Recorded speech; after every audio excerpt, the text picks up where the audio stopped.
Hello, everybody. Welcome to the Reds Rundown podcast, hosted by two lifelong Reds fans and journalists. I'm Rob, he's Joe, and we appreciate you taking the time to join us on this gloomy Monday.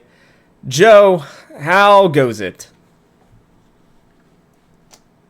It is going pretty well, personally at least, but it makes it a lot tougher when your favorite baseball team maybe doesn't play up to expected potential. And then also when your favorite football team has a quarterback get injured. So here's the one thing we'll tell you. The Reds may quit on the season, but we're not going to quit. We're going to get a couple more podcasts before the season's done, Rob. I'm excited to talk about Reds baseball, even though they make it infuriating sometimes. Yeah, I'm about to put my head through a wall. Getting swept was not on my to-do list for this team, but we'll go through that as per usual. We'll go over a question of the day, injury updates. We'll go through the games. We're going to talk about the it factor that I think this team is lacking, Joe. Then we'll talk about Cardinals and Cubs. Buckle up, Cincinnati fans. Let's just get into it. The question of the day, by the way, is going to be who is going to be the leader of this team? We're not seeing it this year. Is it going to be coming from the outside? Somebody on the inside? Let us know what you think in the comments section below. Make sure you guys like and subscribe. All that good stuff. Let's get into the games this past week, Joe. So the Reds started off in San Diego, and they played a good game. They got ahead early. They gave the lead back, unfortunately. Scott Barlow, who has just been nails for most part of the season, he has been used quite a bit. Unfortunately, got lit up after a really good start from Nick Lodolo. The Reds would not be able to hold on. They could not score in the 10th inning, which was frustrating beyond all belief. And Nick Martinez would unfortunately give up the lone run to lose it in the 10th inning for the Reds. But they would recover on Tuesday. The Reds would battle again. They'd get ahead early. They'd let the Padres back in. And then in the 9th inning, after he had already one home run stolen from him, Tyler Stevenson would hit a no-doubter to left field, a 2-run bomb. Zach Littell had one of his best starts in a while. Zach Maxwell came in big sugar. He and Connor Phillips really did a great job holding the game while Pagan would come in and get the save.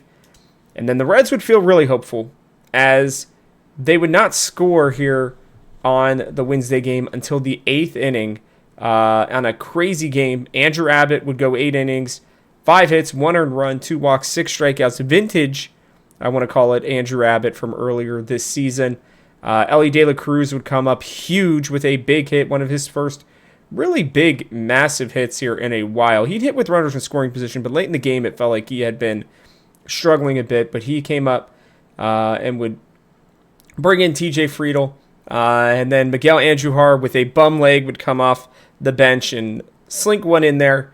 And this was against one of the better relievers in Morajan in baseball. The Reds went into San Diego, Joe, and took 2 of 3, and I think all of us were feeling very good as they were, I believe, a game out after this, or half a game out, something like that, as the Mets continue their historic collapse.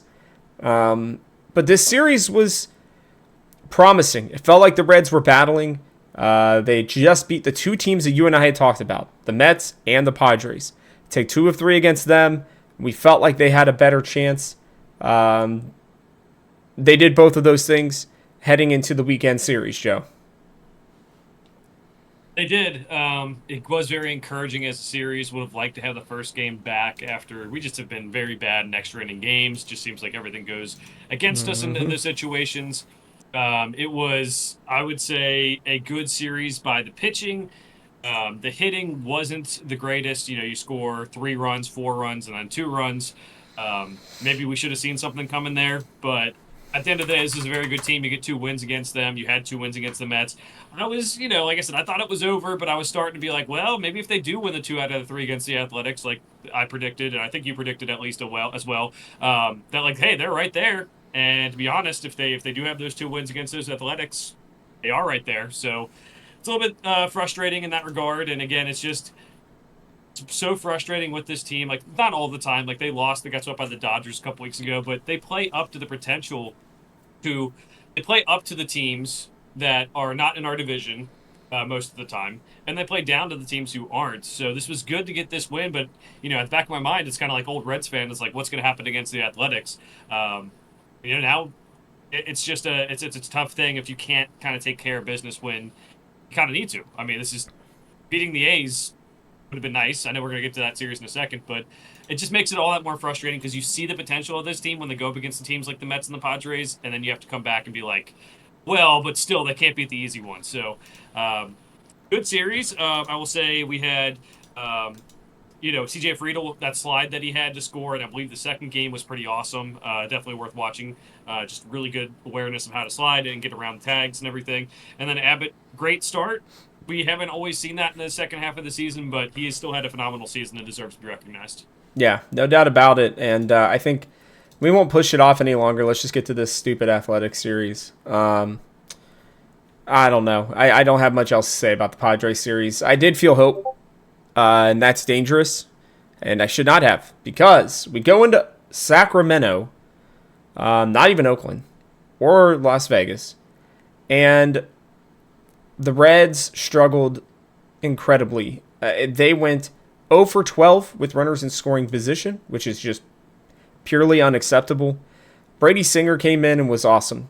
3 hits, 2 earned runs, 2 solo home runs. That's just kind of what he does. He calmed down. I mean, he's just been Mr. Consistent. 6 innings, 5 innings, almost every start. Keeps you in the games. Chase Burns came back, which was good news. 2 innings, 3 hits, 1 earned run on a home run as well. But the big story of the day, Joe, was that this team just could not hit with runners in scoring position. They were given opportunity after opportunity after opportunity, and they just could not get it done. It was pretty incredible to watch, actually. You figured eventually they would get somebody in. Nope, they couldn't do it, and they lost 3-0. Then you head to an even more frustrating game where the Reds battled. It was 5-5 heading into the 7th. They would go down 6-7, and you figure, hey, they're going to battle back again. They've been doing it all year. Sal Stewart with 3 hits in this game as well. You're feeling, hey, maybe this team's starting to come back. Stevenson with the big hit. Benson with his big 2-run home run. They're finally using him, and he's hitting well. And this was even after Hunter Green had his arguably worst start of the season. He could not make it through the 3rd inning, giving up 5 runs, 4 walks, 3 hits, or 3 Ks, 2 home runs in that game, raising his season ERA to a 3, which is, again, pretty incredible considering how well he's played.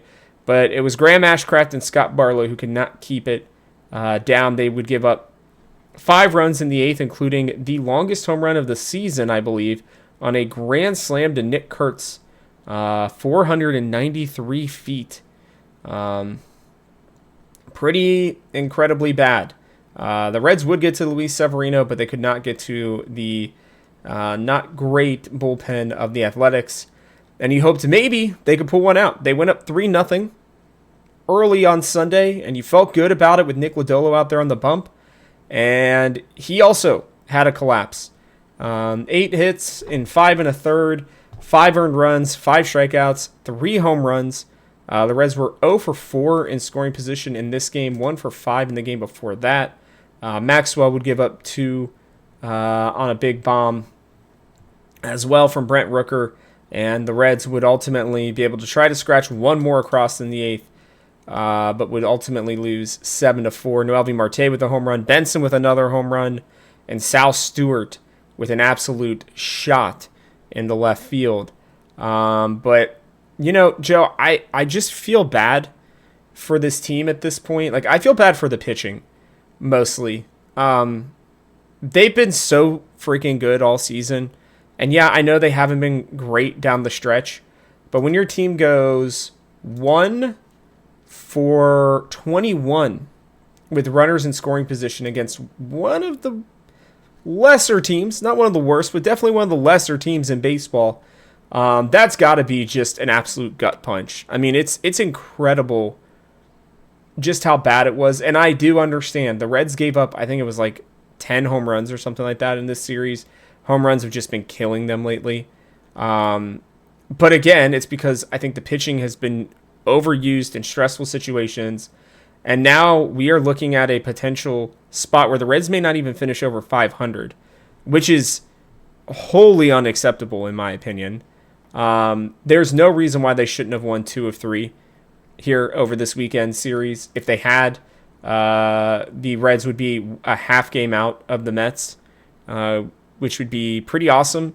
The weird part is, Joe, and we'll talk about this here in a minute, the Reds are weirdly still in a better spot than they were a week ago, despite going 2-4 over the week. So we'll get into that here in a minute. But this series was just, I think it was it for me. I literally stopped watching when Lodolo gave up the 2-run home run. I believe it was to Nick Kurtz again. And I still followed the whole thing, but I couldn't actively watch the game anymore. It's just too much. I mean, it's just incredible to me.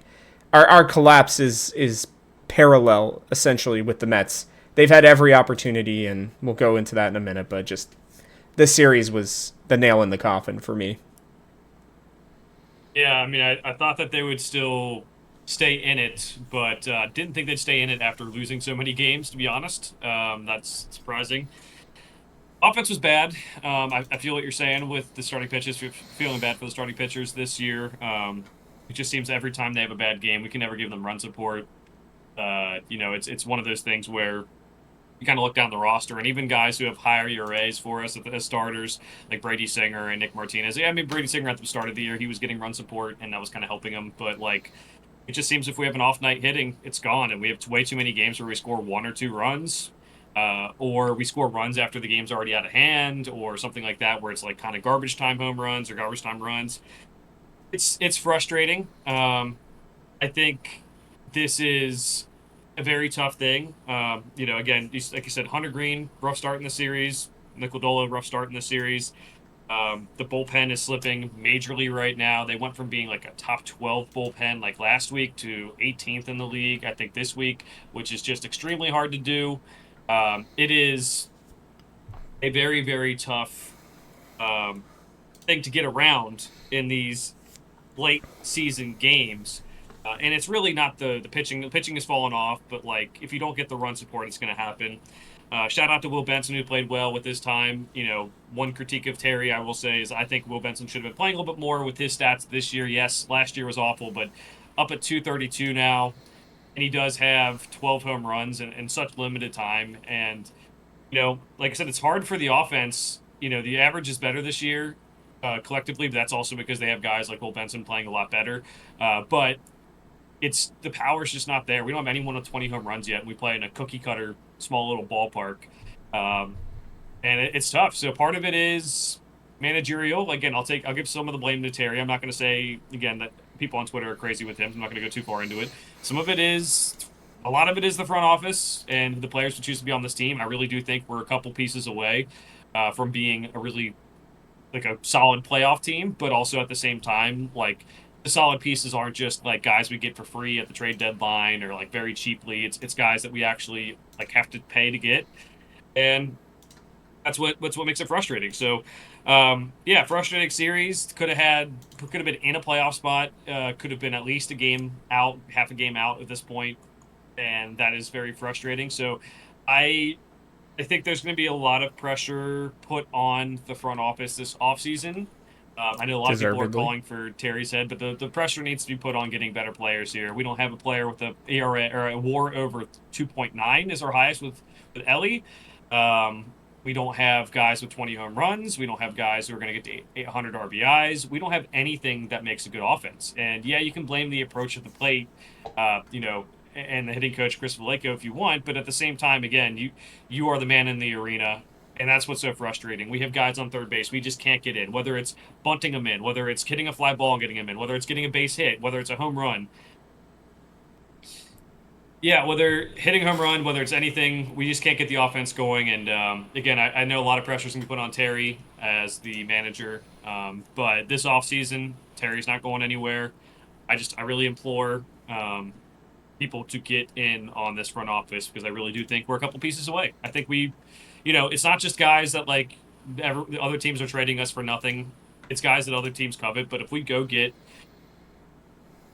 two more bats and like good bats, and we go get two or more arms, mostly in the bullpen, this is a team that can be a solid playoff team. And it's really frustrating um, that everyone is just blaming the manager when at the end of the day, like the players aren't playing up to their potential, and some of that is on the manager's side of things, but also just the GM.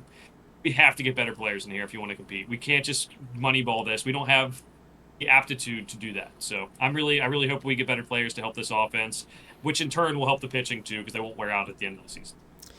I'm at the point where like I want to call out the training staff for this team. Cause I'm like really frustrated, to be honest with you, Joe. Like Spencer Steer has played in 2 games because he has been injured. Ellie De La Cruz has been playing injured for like 2 freaking months. You know, Stevenson is constantly hurt, which is fine. I mean, I understand he had that thumb thing. That's not entirely their fault, but I mean Miguel Andujar, right? Like we're gonna talk about Red Lauder here in a minute too, and I think that Chase Burns was healthy enough to come back when they needed him a little bit earlier. I don't know what the hell's going on at this point. Like what are we doing that is just so hard to understand that like I've been thinking about this all weekend. As the Reds started to lose more and more, it started becoming more of an issue for me, Joe. And I don't know if maybe you have an answer for this, but like, does Ellie just have an injury that's just never going to go away? Or could he have maybe taken like a 15-day DL stint earlier on in the summer, right? Where then he could have come back and been completely healthy because they have needed him so badly. He would have probably had 100 RBIs. He probably would have had 30 home runs this season. And I am just very confused as to what is needed at this point. So, Joe, I don't know, like, in terms of, like, Ellie, what could they have done? Why is it that, like, we're at a point now where this medical staff, this training staff, we've had multiple guys with soft tissue injuries. That's going to happen. But, like, the recovery times and the cloak and dagger it feels like that they're trying to play with these injuries is so incredibly frustrating, and I just really am struggling to understand, could Ellie really not have used a small DL stint to take some time off to help his leg? And like the only criticism I'm going to give, specifically Tito, if he has this kind of control, which I would assume he does, is I respect that he wants to let Ellie play every single game this season, Joe, but why are we at a point now where he is severely fallen off and nobody has put him on the DL and they've all been talking about, oh, he's been injured like this. Like, what is this injury that he is just so incredibly unable to hit the ball, unable to run the ball, or really unable to do anything else?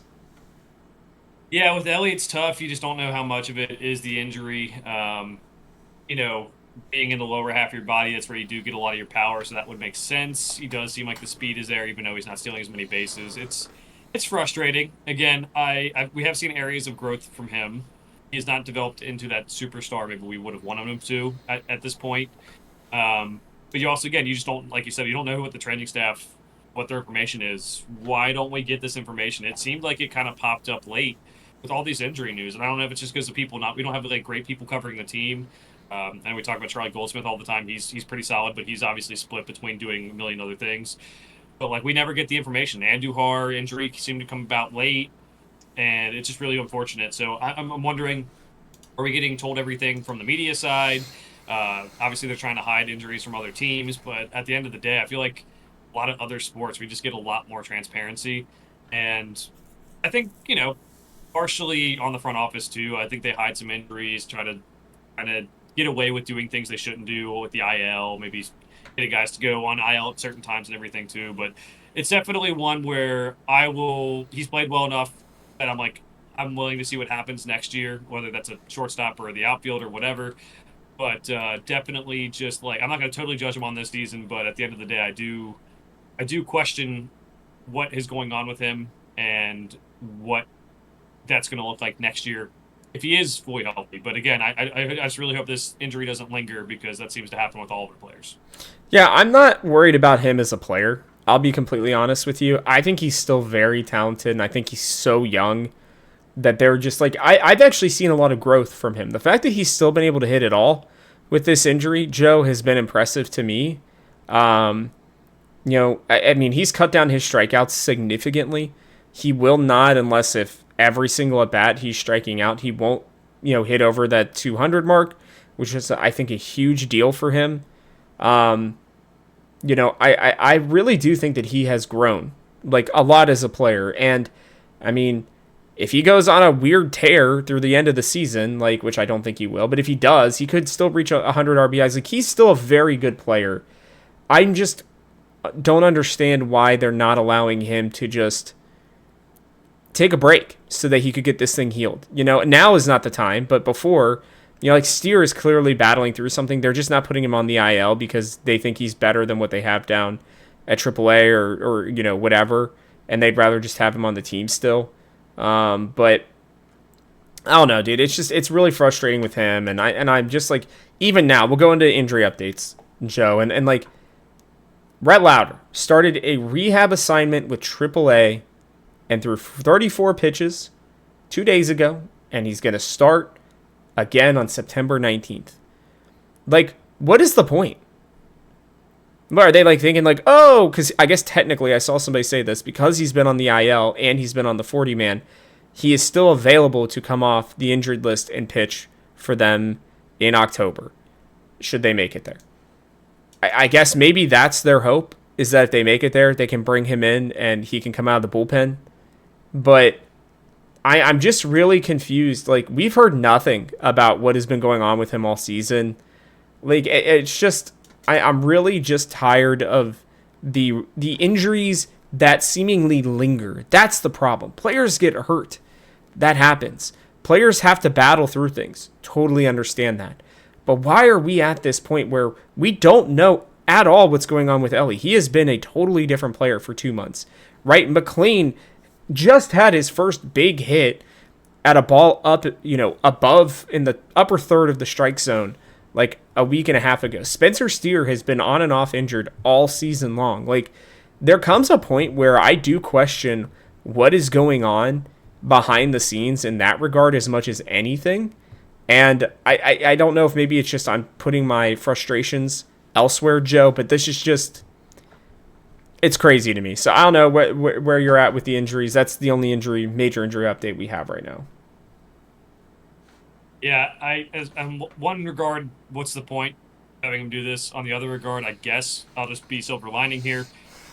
I want to see him pitch a little bit before we get to the offseason where he's just going to go off and be on his own. Let's see what he has. Let's see if there's an injury that's going to pop up now, rather than having him come back in spring and have it be like, oh, well, you're still injured, so you can't pitch. So hopefully that's what's going to happen. Hopefully he's ready to go for next season, because we will need him, especially if we have some tough decisions with which starting pitchers we're going to keep. Yeah, I completely agree. We'll move on here, Joe. We've got the Reds are still weirdly in a good position. They are 2.5 games out. Now, they do have the Giants, Diamondbacks, and the Mets to try to leapfrog at this point, because the Diamondbacks have somehow come all the way back and are 2 games out at this point. Now, they are playing each other. So the good thing is one of the Giants or Diamondbacks will be likely out. The hope would be that the Diamondbacks, I guess, win 2 and the Giants win 1 in their series. But, there's just a lot of work still to be done. And you're really banking on the Mets losing again for a while. They are playing San Diego, so that's possible. But why does it feel so bad to be 2.5 games out? Like, it just feels like an insurmountable amount of games for them. And I don't know how to describe it, but it's like, yeah, they actually picked up ground since we last talked, but I just don't feel like there's any shot that they're making it at this point. I'm still worried about them going over 500. Yeah, I would be too, and I think it's just because there's so many more teams involved. If it was us and just the Mets, it'd be like, oh, I mean, I guess the Mets could keep on falling, and maybe we have a good little run here. But I think just because of how many teams are there, and just because we keep on taking blow after blow, it's like, hey, yeah, I get we're in a similar spot to last week with where the standings are, but we just lost to one of the worst teams in the American League. I guess they're a little bit better, but before they played, just one of the worst in the American League, and it's kind of deflating. So again, is it possible? 13 games left. Sure. Do you have to win 10 of them at the very minimum to make the playoffs? Yeah, probably more, maybe more. I mean, just how it's going to be. You have to figure that one of these 4 teams in the running, or 5 if you include the Cardinals, which they're right behind us, so who knows? One of them's going to win 10, 11 games. It could be us. I really don't think so. And if it is us, that doesn't even guarantee us a spot in the playoffs either. So it's demoralizing. And just kind of make it known. We had an over-under of 79.5. No one believed in us. This is kind of where we were supposed to be. I know we all got hyped. I got hyped during the season thinking things would be better. I do love Terry Francona. I don't agree with everything he's done. But maybe that's just what this team is. Like, we didn't invest enough in terms of the hitters we needed and the bullpen pieces we needed to get this done. And hey, if we get 6 more wins, we do better than projected. That's not satisfying for anyone, but maybe the Reds front office, who kept people coming to the games at least up until September. But that's what's frustrating. I think it feels so far off because of the series we've dropped, when we've dropped them, and just having so many more teams in the mix where there's definitely a path where if we win some of these games that are close, or some of these extra inning games, Rob, where we have 4 or 5 more wins right now, we are in the playoff spot. That would, again, be overperforming what our preseason expectations were, but I do think there was plenty of potential, especially given, again, those extra inning games. We just always seem to lose. And, maybe it is just one more batter, 2 more batters, one more bullpen pitcher would have saved us in those cases, because our bullpen seems to just forget how to pitch in this situation. So it's very tough. It's very frustrating. And, it's, again, anyone's out there wants to be the most hopeful person ever, yes, you can still make the playoffs, but it just feels like this team just doesn't have it with the teams around them, with how the team is playing right now, specifically the hitters, and that's frustrating. But, again, just like Reds fans always do, we'll move on to next offseason and get our hopes up again, I guess.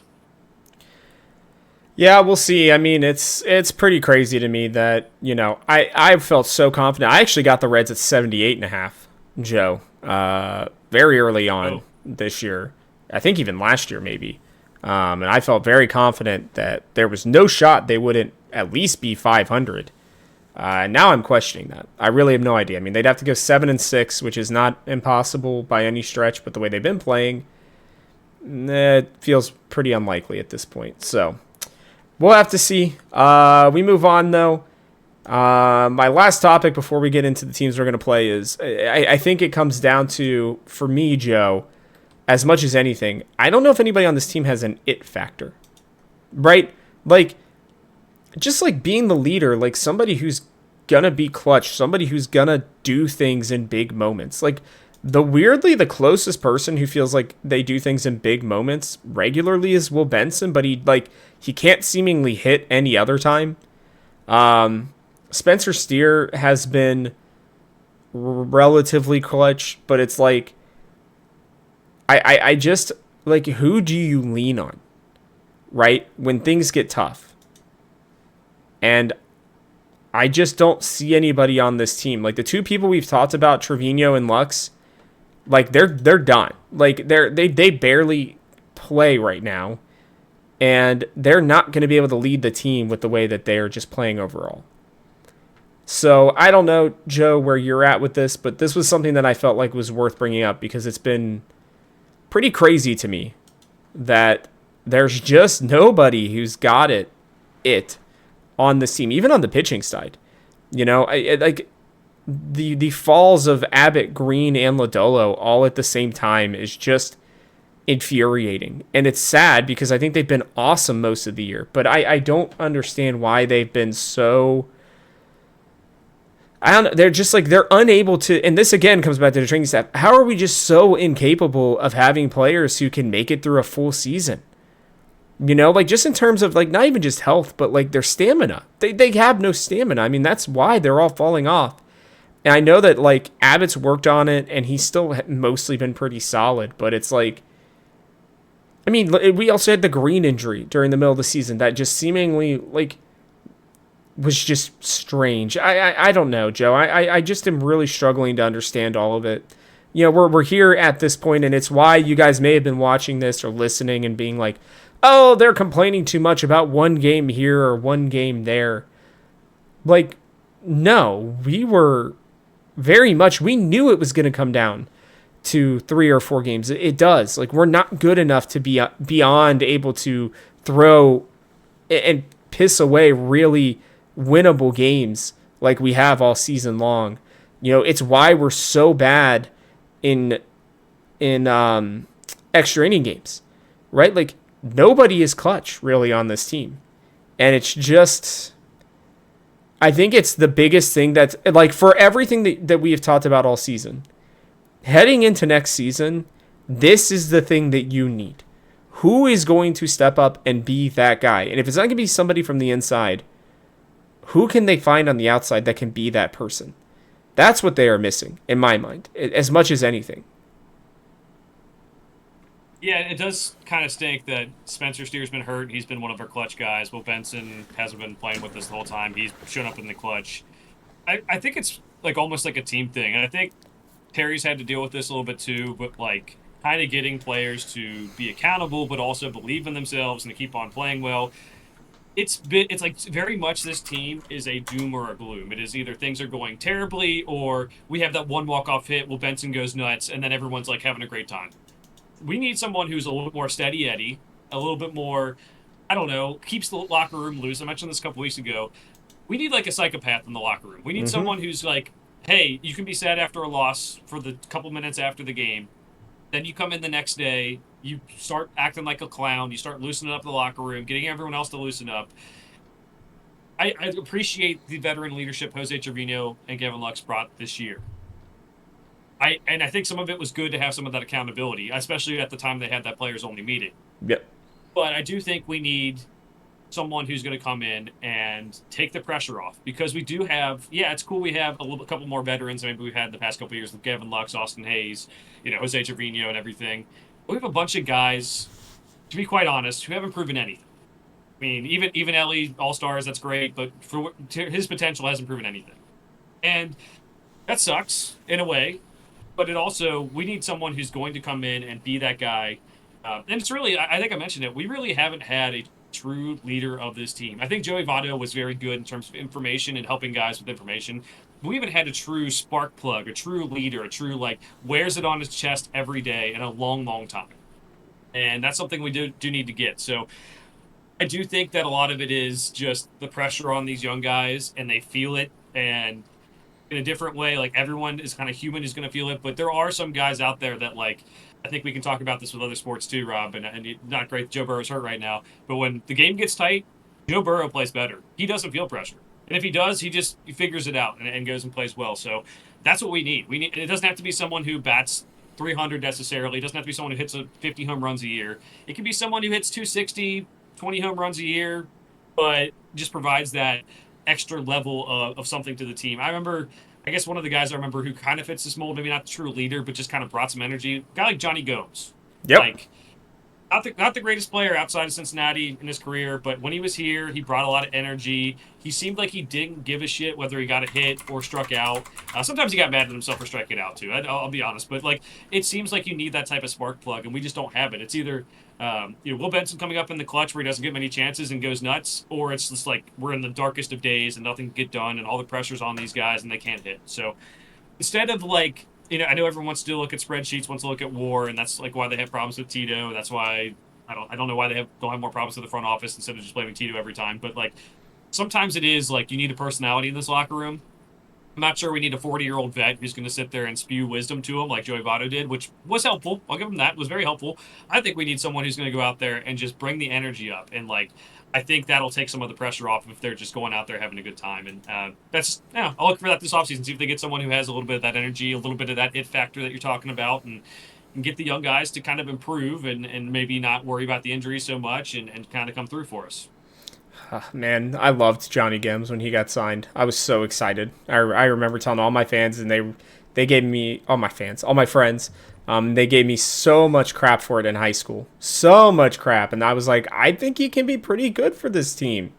Goes on and hits what 38, 49 home runs as a Cincinnati Red in like 2.5 seasons. So I couldn't agree more. And before I'm gonna get ahead of this, before anybody's like, "What about Sal Stewart?" Putting that on a 21-year-old's head, especially in a playoff run right now, who's not even getting to play every day, is just unrealistic. Maybe for next season, like I think he is kind of a spark plug, but I don't expect him to be the leader of the team at 22 years old. That's pretty insane of you to ask for.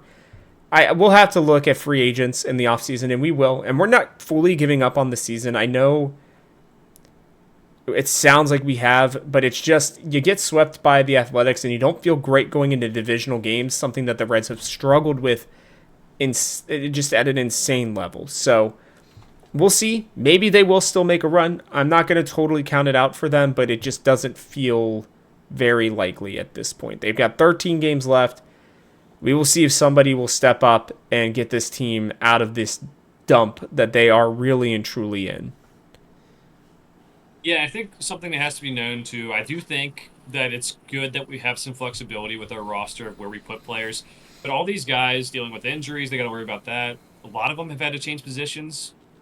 We might have more of that this offseason. That's not easy to learn how to play a new position or play the hardest position on the field if you're Ellie and go through an injury and also hit. So hopefully this offseason they're healthy. Hopefully they can figure out who's playing where. And again, if it is going to be a roster shuffle, like obviously Sal Stewart's learning how to play new positions right now. Go get bats and we will figure it out and let those guys get plenty of reps in spring training. We kind of like, I think the only player that has a locked position for next year is probably Brian Hayes at third base. I mean, I think DJ Ellie is Friedel at center. shortstop. I don't think they're moving Ellie yet.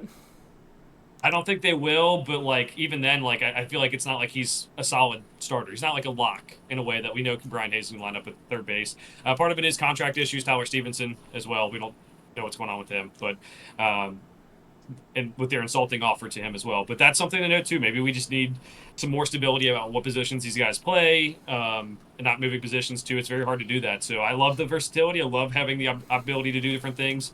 I don't think it should stop you from going to get a good bat because really I don't think anyone's position on this team should be safe, besides Brian Hayes. But I think we should go. Man, Go for you the were fences. really out on Ellie. I'm shocked at how out on Ellie you are. I think this injury has been detrimental to his season, to be honest with you. Like, it is a very clear cutoff from where this, like, rumored injury that they consistently talk about but don't actually acknowledge, like, even the broadcast does, right? Like, you can see the week when it happened.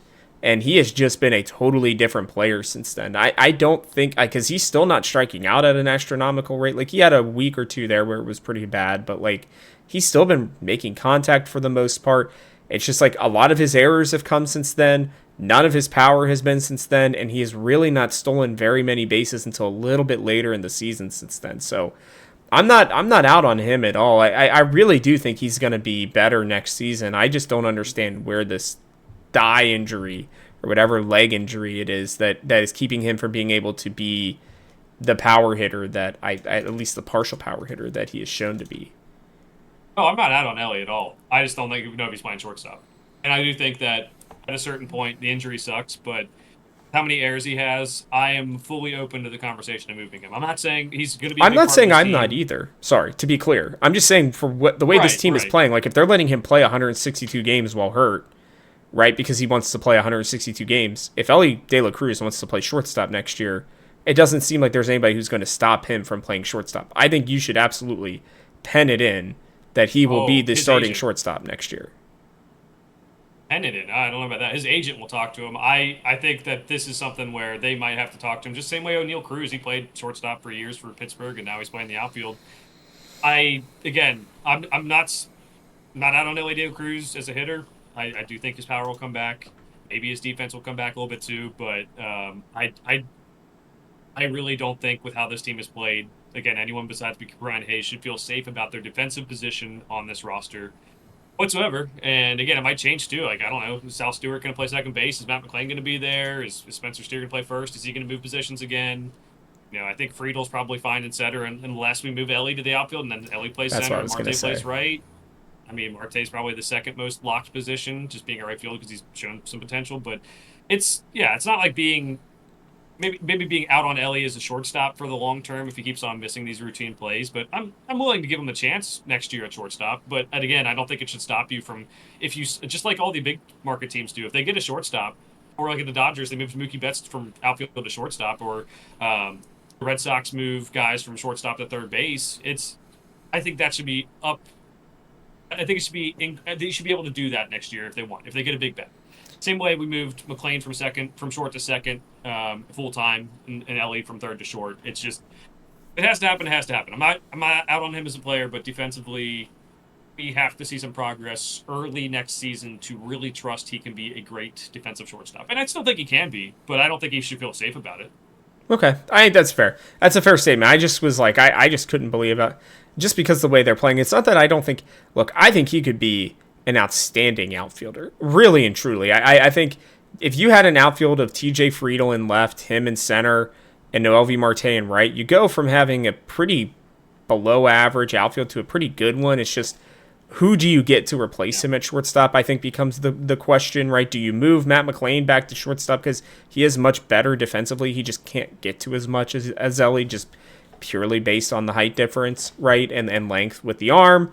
And then do you put Sal at second? Like, they have a clogged roster that we will go over this offseason that I think needs to be unclogged in a very serious way. And I think Reds fans, you're not going to like this, but prospects need to all be on the table this offseason. I can think of maybe two who I would not trade, and that's just because I think they may actually have a position on this team. But if the Reds are going to want to go out and get somebody good, they're going to have to give them a haul, and I think they might be willing to do that. So we'll like I said, we'll get into that in the offseason. I've already started looking at guys, Joe, who I think realistically the Reds could make a run at, but we will have to see.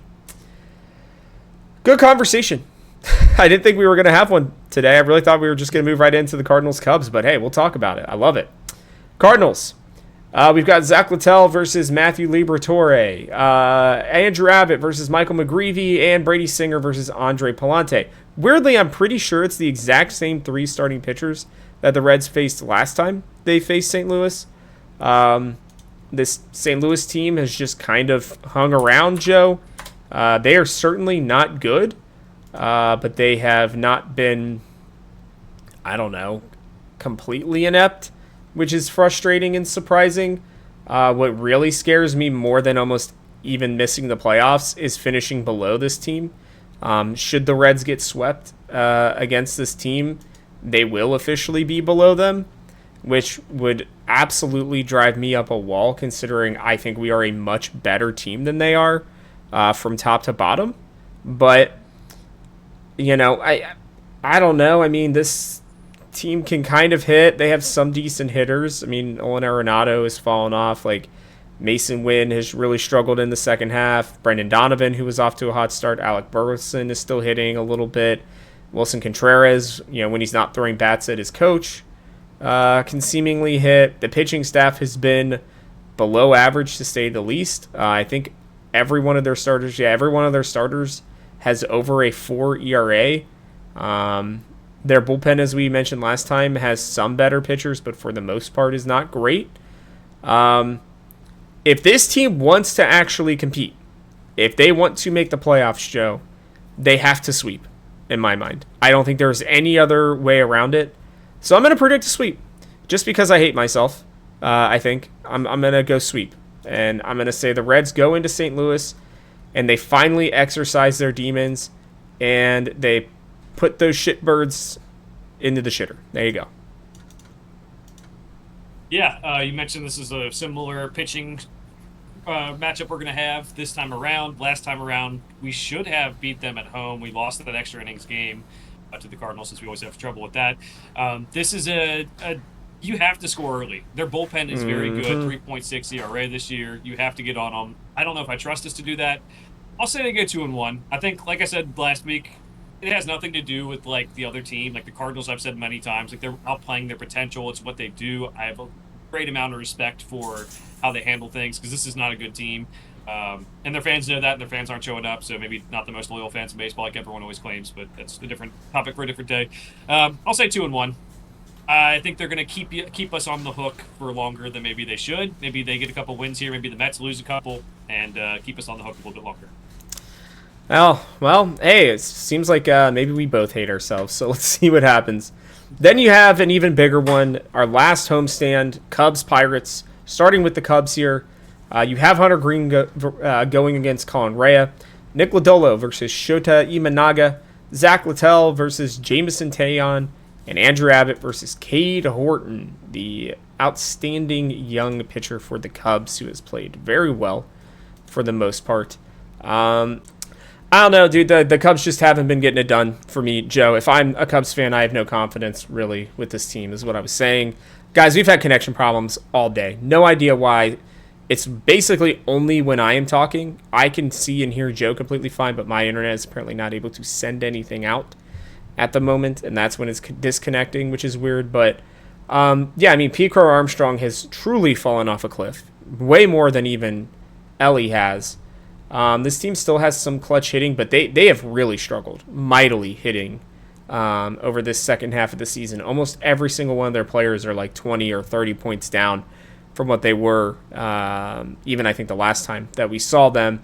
Joe, I'm going to go 2-2 just because I believe Green and Lodolo and Abbott, like when you got all three of them going in a series, yeah, you can't imagine you're going to have another series where they just completely all fall apart at the same time. So, I don't know about you, but I think that they've got a shot. I mean, Matthew Boyd has been really good, and so is Cade Horton. I mean, you're getting two of their worst starters in this series, and they are going up against good, Reds pitching. So, and I think that if I remember correctly, their hitting has struggled as well against lefties for the most part this season. So, like I said, I'm going to go with that. That's my prediction for now. We'll say 2-2. The Reds somehow fully find a way to go 5-2 for the week.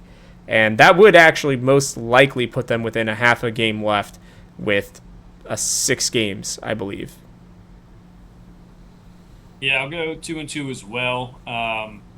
I think the Cubs are a solid team, to your point. I think they're a solid playoff team, but with a city that big and a budget that big, not as much as what they would have liked. Didn't really address the starting pitching problem as much as they could have to be a real contender.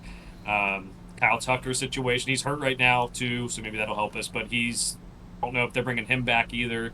That'll hurt the lineup in the future if they don't. But I do think it's going to be tough to win this series. Hoping maybe that they kind of like take it easy a little bit just because they do have 85 wins. It would take a monster collapse for them not to make the playoffs. They're almost locked in at this point. So I think for those reasons, I think we can win 2. It is at home as well. Again, this team is very, very solid in a lot of ways, but just not like I would be very shocked if we see them playing in a World Series, or probably even in NLCS this year. Oh, yeah, me too. I would be shocked to see them get past the first round, but it'll depend on who they face, so we'll have to see what happens. But, guys, look, they still have a chance. Like, I'm predicting them to go 5-2, mostly because I think they have to. I don't actually really fully believe that. I feel like our hearts are just going to be torn out, and they're going to go 3-4 or 2-5, and I'm just going to be sitting here wondering what has gone so wrong for a team that has so much promise. But if they just band together and get it done, then we'll see what happens. But it's a big week. We say it every week, but this one really and truly is it. I don't think they cannot do anything less than 4-3 this week. If they really want a shot, it's got to be 5-2. It has to be. So we will see if the Reds can do that. I have my doubts, but we will see. Joe, you got any words of wisdom before we get the heck out of here? Just one update. Ellie dropped to 113th in WAR. Not going to pile up on him again, possibly injured, but definitely need some more star power when he is our best position player, more at 2.9, and there are teams who have 5 and 6 guys higher than him. So more of a roster construction criticism and an update on what we said last week, which I think he was 92nd and more. I'll give you guys a quick thing. I was looking at the 2010 team, thanks to Joe leading me there in terms of WAR for position players specifically. There were 5 players with better WARs than Elly De La Cruz. Joey Votto was his MVP season, 7. Jay Bruce, 4.7. Scott Rowland, 4.1. Brandon Phillips at 3.9. And Drew Stubbs at a 3. With Ryan Hannigan actually Drew not Stubbs. far behind. Yes, that was one of the Drew Stubbs seasons where we all thought 22 home runs, by the way, 77 RBIs. Brandon Phillips had 18 for 59. Scott Rowland, 20 home runs, 83 RBIs. Basically what Elly has done this season, just way better defense, obviously. He won a Gold Glove. Jay Bruce, 25 home runs and 70 RBIs. But this is what a star looks like. As a reminder, people really want to know if Joey Votto was a Hall of Famer. 37 home runs, 36 doubles, 113 RBIs, 91 walks to 125 strikeouts. Arguably his best season ever. So, yeah, and then even and what's funny is the pitching staff, Joe, was actually not great that season. They weren't bad by any stretch, but at least in terms of WAR, they were not that great. So there you go. 91 wins was what that team did. The Reds cannot reach that no matter what this season. So even if they won every single game, which they won't. But that's okay. That's going to wrap it up for us on this one. So thanks for hanging with us this season. We've got at least 2 more episodes coming out here in a row, and then we'll see what we'll commit to during the offseason. Joe and I will talk about that offline. But that is going to wrap it up for us on this one. So from our house to yours, thanks for watching, and we'll catch you guys on the next one.